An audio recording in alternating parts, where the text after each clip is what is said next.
We were shocked last evening, late yesterday afternoon, I guess, in some cases, when news broke about the death of Robin Williams, young, 63 years of age.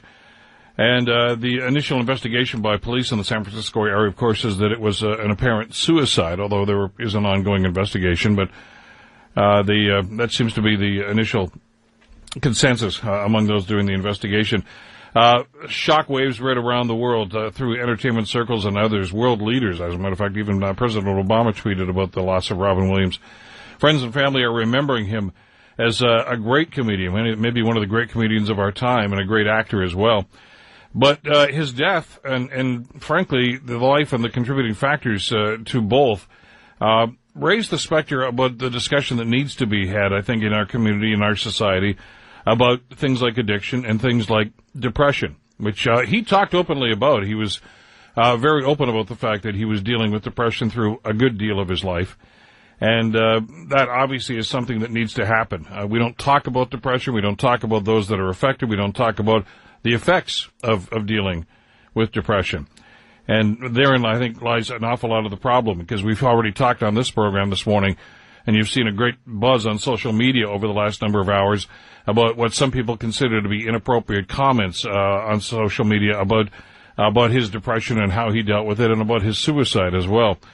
And I think an awful lot of that comes out of the lack of knowledge that we simply have when we deal with this. We just don't know very much about it, and every time we seem to bring it up, when something like this happens, we talk about it for a day or two, and then we kind of shove it back and suppress it once again. But I want to have that discussion. We'll talk about his career and his life and some of the great Robin Williams moments later in the hour. But I want to bring Gary Direnfeld into the conversation, longtime social worker, his website, yoursocialworker.com, with some great insights into things like we're dealing with right now. Gary, thank you for the time. It's good to have you with us today. Pleasure to be with you, Bill. Boy, have we lost a fabulous entertainer. Yeah, it's just that's the first impression an awful lot of people have, is you think of the body of work. A great comedian, a great actor for that matter, too. Not just a comedic actor, but a great dramatic actor, too. Yeah, this guy was so accomplished.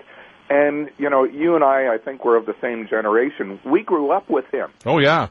Right? We were so influenced by his antics, by his zaniness, that it's as if you know him intimately, given his body of work, given his impact on the entertainment world. Well, from Mork and Mindy to the late night bits on the Johnny Carson show, and later on Letterman and Leno, whatever the case might be. And now, of course, with DVD and with the internet and with YouTube, of course, his stand-up routines are legendary, of course, and we know all about the great Robin Williams, and we know about the acting. Were you, like many of us, Gary, surprised when you found out that this guy had some chops to actually be a great actor, too? Yes. He was so accomplished. Good Will Hunting, the Fisher King, yes? Yeah, Patch Adams. He was wonderful. He had a depth of character about him that when he switched off the zaniness and he came at you from his dramatic side, he had such authenticity. Let me ask you then, because the reaction I've heard from some people, and I'm sure you hear this an awful lot too, is they look at this and they're awed by the tragedy of this, of course, of his death. But they say, look at this guy. He had the world by the tail, an Academy Award winner. He made money all over the place. He had success. How could a guy like this be suffering from depression?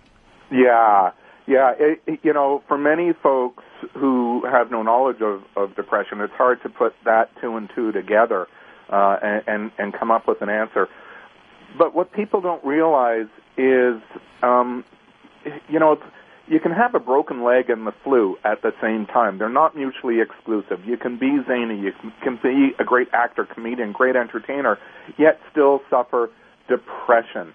And so there's a profound message in this, and that is any one of us may be affected by this disease, by this mental illness, and we're never in somebody else's skin to realize how affected they may be by depression. Oftentimes, though, and again, I think it goes to the superficial information that we may know about depression. We equate it with sadness. Like, how could Robin Williams be sad? You know, he's got everything going for him right now. Depression is not sadness, is it? No, depression is not sadness. But having said that, that's one of the ways that the general public, those who are not affected by depression, may come to understand it. It's in a sense sadness on steroids. You are so overwhelmed by the enormity of your sadness, by feeling that cloud over your head. The way I describe it to people to help them better understand, imagine you're in a swimming pool that only has the deep end. And there you are wading in the water so that you don't sink. And you need to get from one end to the other. It's exhausting. It's constant work. And let's say there's some big person about to do a cannonball into the pool, and you've already been treading water, for the last hour. And the thought of that person entering the pool or doing a cannonball, you feel like you're going to be overwhelmed with the wave as you watch it come upon you. And this is depression. It's exhausting to be treading water. It's exhausting to have to move through that. It's draining. And we don't have the capacity to take on yet another ripple. And if folks who, if you're a loved one, a family member, a friend of someone suffering depression, hopefully that analogy helps you better appreciate the life of the person suffering. What causes it? Now, just before I get to that, there's a related story here that I wanted to tie into the question, if I could, Gary, that we picked up yesterday here on CHML News. A study that was released out of Ottawa today that suggests that 1 in 6 Canadian military personnel have at one time or another dealt with depression. That's a staggering number, too. Yes. But when we ran it past one of the staff members here, when they saw the story yesterday, said, you can kind of understand that because that's by nature a traumatic job. So that's the justification, I guess, that, yeah, okay, I can see where they would suffer from that. But then you look at a guy like a Robin Williams or some of the other people that have come out that have said that they're dealing with depression as well. And you can say, well, wait a second, where's the trauma? Is there a trigger? Is there something that causes depression? Right. And so there are multiple paths that can take one to suffering depression. For many folks, for almost all folks, there's a biochemical component. Our brain is wired differently when we are depressed.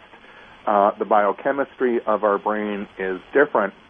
And, chicken or the egg, some people may come out of the womb predestined to have that kind of neurology, that biochemistry that predisposes them to depression. Now, having said that, there are other folks where it's not nature, where it's nurture, where it is the impact of life events that create the depression. So we see in children who have grown up in homes marked by domestic violence, parental alcoholism, drug alcohol abuse, a greater likelihood of them as adults suffering depression. So we see the relationship between how we are nurtured, the environment in which we grow up in, and these later mental health issues. For our soldiers, for folks who are first responders, folks who witness traumatic, repeated events, particularly over which we have no control, that are horrific in nature, these persons also are apt to suffer depression or at greater risk of depression for the exposure to these awful experiences. Oftentimes, and in Robin Williams' case, we know this to be true, again, because he was quite open in talking about it, addiction seems to go hand in hand. Is that surprising? Well, it's not surprising. The other way to look at that, instead of calling it an addiction, think of it as self-medicating. How do I suppress these awful, awful feelings? And so many folks will take to substances, be it marijuana, be it harder drugs, be it cocaine, be it alcohol, in an effort to blot out, change, alter that sense of depression. Bill, I also want to point out, you know, I've given extreme examples of what can lead to depression. Quite frankly, life doesn't have to be that extreme in order to suffer depression. Some of us will have a greater vulnerability to harsher life events. So what I may be able to bounce back from may be different from what you may be able to bounce back from. The other thing to know is, with respect to depression, many people think, well, if it's just sadness, why don't you just, you know, pick yourself up? Snap out of it, Gary. Come on. Yeah, get on with it. Pick your bootstraps. Exactly. If only that were so. It's kind of like telling the double amputee to pick themselves up by their own bootstraps. That isn't the issue. You know, that we don't have the capacity for that in depression. It's not attitude. It's not just a matter of attitude. Oh, if I just do this differently, everything will be hunky-dory. These things take treatment. Depression takes treatment. There are, broadly speaking, 3 kinds of treatment. One is chemical, so psychopharmacology, medication. The other is psychological, so that is counseling. And there are many forms of counseling, some of which are better suited than others. So something called cognitive behavioral therapy is better suited to treating depression, as is family therapy, because depression's really not an individual issue. It affects your whole social system, your family, your marriage. So it's really important for the other members of the family to receive education, support, and counseling to understand and appreciate what's going on for the depressed person. Mm-hmm. And then there's electroconvulsive or electroshock therapy, and that's typically deployed when the other strategies have not been effective and the depression is very severe. So we don't see it, used that frequently, yet it is there, and when deployed, it does seem to be helpful to some people. Do you cure depression, or do you simply control it? Excellent question. And the answer is yes. So do you cure it? Some people, their depression will resolve on their own. Sometimes it's episodic. So I don't know if we talk about cure, but we certainly say, you had a bout of depression, it's been resolved. You may be at risk of depression later on in your life, or it may never recur again.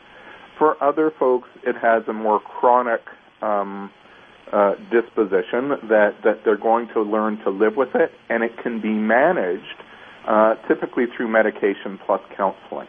There's a stigma, Gary, that we've talked about for many, many years here when it comes to dealing with depression and even talking about it. Do those who suffer from it and deal with depression, do they seek help, or do the majority of them try to deal with it silently? I think the majority still try to deal with this silently owing to the stigma. No one wants to be thought of as crazy or mad or bad. And, hey, I provide counseling. Never does somebody leave my office and go, woohoo, Direnfeld, great therapist. Everybody should go see him. But if I were a dentist and I resolved your toothache, you betcha. Everyone would sing the praises of their dentist or their tax attorney. So there is still a stigma associated with mental health issues, which is it's a tragedy, because we want these people to get help, and we want folks who suffer depression to know that help is out there, and the help that is available, it can make a profound difference in your life. So I see folks who, in lieu of having received appropriate help, they take to drugs or alcohol. Then they come to see me, and I say, you're self-medicating in a way that actually contributes to your problem. Really, you should be on an antidepressant medication. And they look at me and they say, I don't want to take drugs. I go, well, wait a minute. You already are. You're just taking the wrong kind. Yeah. And so there's a lot of education that we do as therapists to reorient people's thinking, to demystify the use of medications and counseling. And at the end of it, those who give it a try typically do better. It's important to know that. But there's that first step, whether it's talking to family members, to your employer, whatever the case might be, to actually have the courage to say, look, we've got to talk. Yeah, absolutely. Absolutely. So to those listening to you and I chatting this morning, if you suffer depression, anxiety, obsessive compulsive problems, do speak to your physician. Your physician is in a sense the gatekeeper to all these other services. Your physician is typically familiar with the broad range of medications to treat these kinds of issues, and they can refer you to community resources or private resources, depending on your ability to pay. And, I encourage you, get help. Gary, I got about 30 seconds here. Are we doing better as a society to break down that stigma, to make it easier for people to make that decision? Yes, absolutely. We've got Clara Hughes, who has been riding her bike across Canada. These are persons who are standing up, stepping out, and saying, me too. I suffer this. Heck, Robin Williams did that as well. He did. He stood up. He said, I'm suffering depression. And so these are wonderful efforts to help destigmatize on behalf of society.